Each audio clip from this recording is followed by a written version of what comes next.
నమస్తే welcome to Aadya media నేను మీ స్వర్ణ ప్రస్తుతం మనతో పాటు ఉన్నారు సినీ క్రిటిక్ విజ్ఞాన్ గారు. హలో అండి విజ్ఞాన్ గారు. హలో అండి. సో విజయ్ దేవరకొండ వర్సెస్ అనసూయ అన్నట్లుగా గత కొన్ని రోజుల నుండి మనం చూస్తూనే ఉన్నాం. సో మళ్ళీ ఇంకొకసారి ఒక పరోక్షమైన ఒక ట్వీట్ వెలిసింది. ఏమంటారు మీరు? ఆయన మీకు మాత్రమే చెప్తా అనే సినిమా చేసి ప్రొడ్యూస్ చేసినప్పుడు నటించావుగా, అంటే ఆయన ఉప్పు తిన్నావుగా, ₹1 ₹2 అట్లీస్ట్ అంటే కొంచెం కృతజ్ఞత ఉండాలి కదా. అప్పటి నుంచి నేను చూసుకుంటే అంతకు ముందు అయినా సరే పెళ్లి చూపుల టైం నుంచి పడింది ఆయన పైన, అర్జున్ రెడ్డి టైం నుంచి పడింది ఆయన పైన, లిప్ కీస్ వ్యవహారం నుంచి. ఏంటో ఈ అమ్మాయి ఈమెను ఎవరన్నంటే ఊరుకుంటుందా? వెంటనే రక్కేది మీద పడి, అవునా? సోషల్ మీడియాలో కానీ ఎక్కడైనా సరే ఎప్పుడు ఎవరేమన్నా బాడీ షేవింగ్ చేసినా ఏం చేస్తాం, కానీ ఈమెను ఎవరేమన్నా కూడా మనం సపోర్ట్గానే మాట్లాడాం. కానీ ఈ విజయ్ దేవరకొండ విషయం మాత్రం కొంచెం కోపం తెప్పించింది. ఎందుకంటే సీరియస్లీ ఇప్పుడు ఆయన the 2 worlds will meet on September 1st అని చెప్పేసి పోస్టర్ రిలీజ్ చేసుకున్నారు. అది వాళ్ళ సినిమాది. ది అనేది అక్కడ ఆయన ఈ రెండు ది విజయ్ దేవరకొండ అని చెప్పేసి పెట్టుకున్నాడు. ఏంటిది దీనా? అయ్యో బాబాయ్, పైత్యమో లేకపోతే ఇంకేంటో, ఇంకా ఏం చేస్తాం, మనకి ఎందుకోసం కూడా దూరం పెట్టడం మంచిది, అంటకుండా ఉండడం మంచిది అని చెప్పేసి పోస్ట్ పెట్టింది. దానికి కూడా చాలామంది రిప్లైలు ఇస్తున్నారు. నిన్ను ది ఆంటీ అంటాం, ఊరుకుంటావా?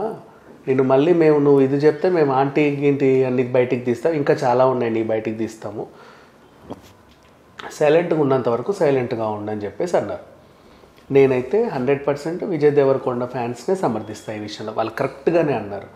ఎందుకంటే the is nothing but and identity. The is nothing but ఒక monopoly type of self respect feeling, అది సెల్ఫ్ ఐడెంటిటీ. అది యాక్చువల్గా ది అనేది మీరు అన్నట్టు ఇంతకుముందు ఐడెంటిటీకి సంబంధించిన విషయమే. కాకపోతే మనం వరల్డ్లో మనం చూసినట్లయితే అది ఒక యూనిక్ థింగ్స్కో ప్లేసెస్కో మాత్రమే ది అని వాడతాం. అవును, మరి ది విజయ్ దేవరకొండ అనేది ఆలోచించాల్సిన విషయమే అని అనసూయ పెట్టింది. ఇది ఆలోచించాల్సిన విషయమే అని చెప్పేసి చాలామంది అంటున్నారు. కాకపోతే అసలు విషయం ఏంటంటే ది విజయ్ దేవరకొండ అని ఆయన ఎందుకు పెట్టుకున్నాడు అంటే, ఇప్పటి వరకు మనం నెంబర్ 1 చూస్తున్నాము ఇండస్ట్రీలో భారీ బడ్జెట్ సినిమాలు ఒక నిర్మాత 50 కోట్లు పెట్టాలంటే 100% నెపో కిడ్స్ మీద పెడుతున్నాడే తప్ప కొత్తగా వచ్చిన వాళ్ళ మీద ఎప్పుడు పెట్టట్లా. 30 సినిమాలు తీసిన నానికే నిన్న 40 కోట్లు పెట్టడానికి భారీ బడ్జెట్ సినిమా అయింది ఆయన కెరీర్ మొత్తంలో. అవునా? ఆ రకంగా ఆల్రెడీ న్యాచురల్ స్టార్ అయినప్పటికీ ఇప్పుడిప్పుడు మన రవితేజ మీద 50 కోట్లు పెడుతున్నారు. ఇప్పుడు ఆయన కెరీర్ బిగినింగ్ ఎప్పటి నుంచో ఉంటే ఇప్పటికీ గోపీచంద్ మీద కూడా ఇప్పటివరకు 30 కోట్లు పెట్టిన హీరో లేడు, 50 కోట్ల గురించి మాట్లాడుకున్నా కూడా. సో అట్లా only on nepo kids they are investing. ఎందుకంటే వాళ్ళకి స్టారు పుట్టుకతో వచ్చేస్తుంది. వాళ్ళ తండ్రి ఒక స్టార్ అయితే, ఫర్ ఎగ్జాంపుల్ నట సామ్రాట్ అయితే వీళ్ళు యువ సామ్రాట్ అవుతారు, ఆయన నట కిరీటి అయితే వీళ్ళు యువ కిరీటి అవుతారు, వాళ్ళు మెగాస్టార్ అయితే పవర్ స్టార్ అయితే వీళ్ళు మెగా పవర్ స్టార్ అవుతారు. ఈ రకంగానే పెడతారు కదా.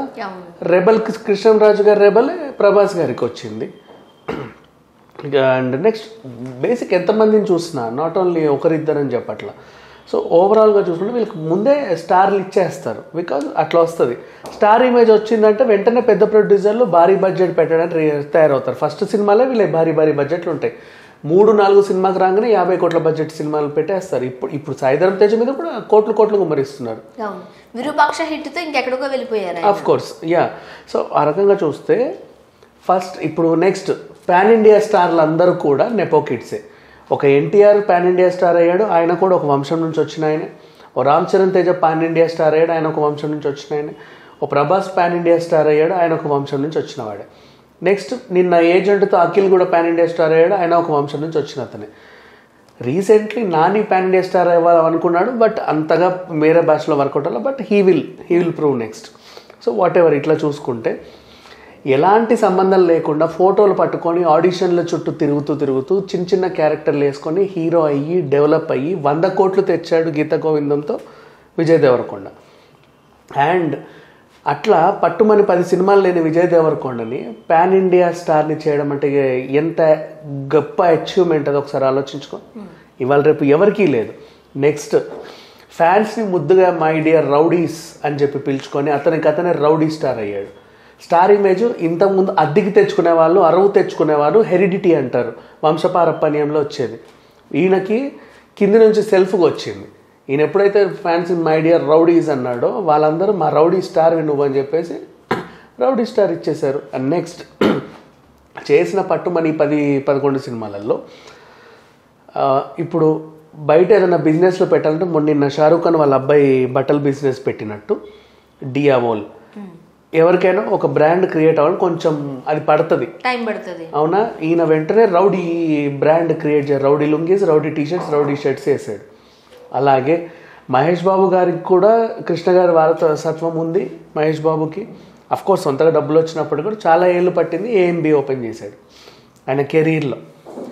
ఈయన పట్టుమని 10-12 సినిమాలకే వెంటనే ఏవిడి విజయ్ దేవరకొండ థియేటర్ పెట్టాడు. నెక్స్ట్ తాను చాలా ఎదిగిన తర్వాత నెక్స్ట్ వాళ్ళ వారసత్వాన్ని దింపుతారు చాలామంది. ఈయన పట్టుమని 10 సినిమాలు కూడా చేయలేదు, వెంటనే తమ్ముడిని దింపి ఆయన్ని కూడా సక్సెస్ రూట్లో పెట్టాడు. ఇప్పుడు వాళ్ళ తమ్ముడు కూడా మినిమం గ్యారంటీ హీరో, ఈయన మీద రూపాయి పెడితే వస్తుంది నాకు అని మినిమం గ్యారంటీ హీరో అబ్బాయి. సో చూడు, ఈవెన్ బెల్లంకొండ వారసులు కూడా ఏదో హెరిడిటీ వల్లే, అంటే వంశపారపర్యం వల్లే, నెపో కిడ్స్ వల్లే, నెపోటిజం వల్లే వచ్చారు.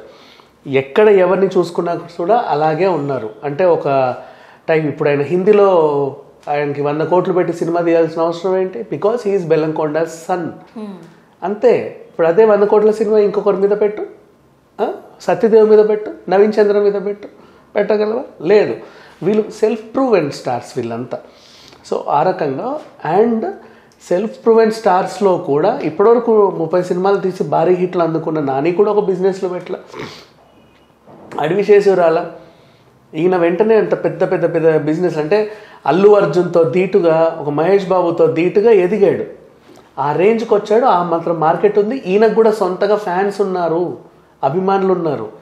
So he's the proven. కాబట్టే the is nothing but and identity.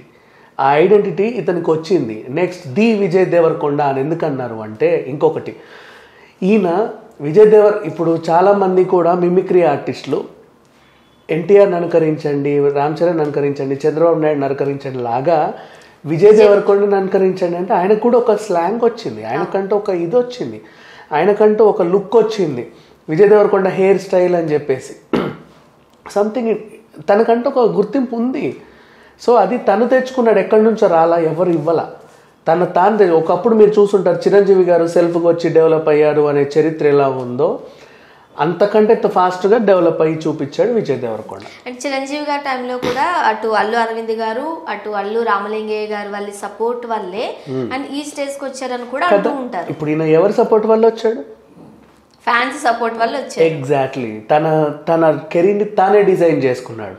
So he's monopoly himself. Vijay Deverakonda లా ఉండాలి తప్ప విజయ్ దేవరకొండ వాళ్ళలా ఉన్నాడు అని ఎప్పుడైనా కామెంట్ వచ్చిందా? సో హీఈస్ ది, అంటే అది మనం అంటే బాగుంటది, వాళ్ళకి వాళ్ళు అనేసుకునేసరికి ఎవరు అనలా. సినిమా డైరెక్టరే తను అనుకున్నాడు. శివ నిర్మాణకు అనిపించింది, ఆయన 100 మందితో పనిచేశాడు, ఆయనకు అనిపించింది ది విజయ్ దేవరకొండ అని. పక్కన సమంత పేరు ఇచ్చినా కూడా ది సమంత అని ఇవ్వాలి, ఎందుకంటే ఆయన ఆ క్యారెక్టర్లో ఎంతమందినైనా ఊహించుకోగలడు, కానీ ఈ క్యారెక్టర్లో విజయ్ దేవరకొండ మాత్రాన్నే ఊహించుకోగలడు అని ఆయనకు అనిపించింది. అందుకు the is nothing but an identity. So దానికి అతను అర్హుడు. ఇప్పుడు పైచ్యం అనసూయదా లేకపోతే విజయ్ దేవరకొండదా? అనసూయది పైచ్యం, ఊరికే వెళ్ళి ఆయన గెలికిందే తప్ప విషయం ఏం లేదు. సో అనసూయ గురించి దూరంగా ఉంటే బెటర్ జనాలకి, కానీ విజయ్ దేవరకొండ నుంచి దగ్గర ఉంటే he's personally well educated and motivational speaker. వాళ్ళ ఇంట్లో వాళ్ళందరూ ఎడ్యుకేటెడ్ ఫ్యామిలీ.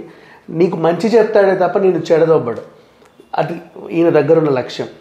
ఆమె దగ్గరికి వెళ్తే నీకు మంచి చెప్పుద్దా చెడు చెప్పుద్దా అనేది తెలియదు కదా, తెలియదు ఎవరికి, అంటే ఒక డైలమా ఆమె ఏం చెప్పుద్దో అని. కానీ విజయ్ దేవరకొండ దగ్గరికి వెళ్తే ఖచ్చితంగా నీకు మంచి చెప్పే పంపిస్తాడు. Why? Because is a motivational speaker, personality development classes తీసుకుంటాడు అబ్బాయి, అంతే. సో ఆ రకంగా చెప్పుకుంటే ఇక్కడ పైచ్యం అనసూయది, ఈ అబ్బాయిది కాదు. Thank you so much. Thank you.